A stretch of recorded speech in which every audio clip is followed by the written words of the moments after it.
संघ लोक सेवा आयोग यानी यूपीएससी ने लेटरल एंट्री के जरिए 45 भर्तियां निकाली हैं। इसमें जॉइंट सेक्रेटरी, डिप्टी सेक्रेटरी और डायरेक्टर स्तर की नौकरियां निकाली गई हैं, जिसके लिए 17 अक्टूबर को नोटिफिकेशन जारी किया गया।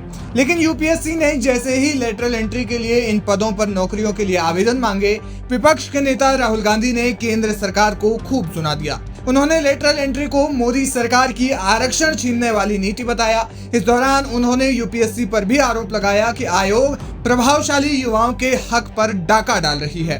वहीं अखिलेश यादव समेत विपक्ष के तमाम नेता लेटरल एंट्री मामले में केंद्र सरकार पर भड़क चुके हैं।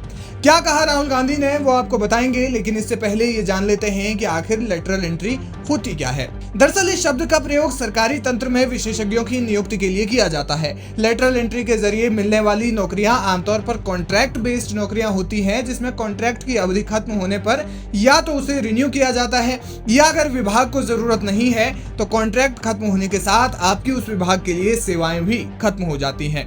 देश के विभिन्न सरकारी विभाग जैसे सड़क परिवहन, कृषि, जल, राजस्व या आर्थिक मामलों में विशेषज्ञता रखने वाले लोगों को लेटरल एंट्री के जरिए संबंधित विभागों में नियुक्त किया जाता है, ताकि उनके अनुभव से विभाग के कार्यों को गति मिल सके। यूपीएससी ने जो नोटिफिकेशन जारी किया है उसमें ज्वाइंट सेक्रेटरी पद के लिए 15 साल का अनुभव मांगा गया है, डायरेक्टर के लिए 10 साल और डिप्टी सेक्रेटरी के लिए 7 साल का वर्क एक्सपीरियंस मांगा है।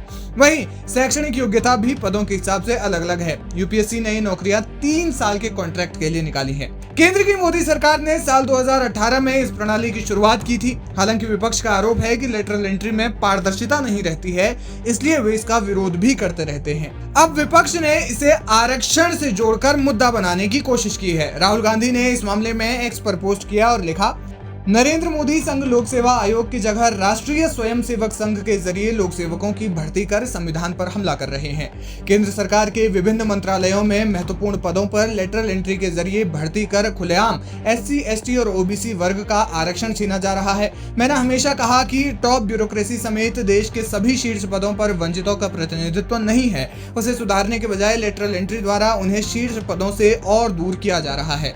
ये यूपीएससी की तैयारी कर रहे प्रतिभाशाली युवाओं के हक पर डाका और वंचितों के आरक्षण समेत सामाजिक न्याय की परिकल्पना पर चोट है। चंद कॉर्पोरेट्स के प्रतिनिधि निर्णायक सरकारी पदों पर बैठकर क्या कारनामे करेंगे, इसका ज्वलंत उदाहरण सेबी है, जहां निजी क्षेत्र से आने वाले को पहली बार चेयरपर्सन बनाया गया। प्रशासनिक ढांचे और सामाजिक न्याय दोनों को चोट पहुंचाने वाले इस देश विरोधी कदम का इंडिया मजबूती से विरोध करेगा। आईएएस का निजीकरण आरक्षण खत्म करने की मोदी की गारंटी है।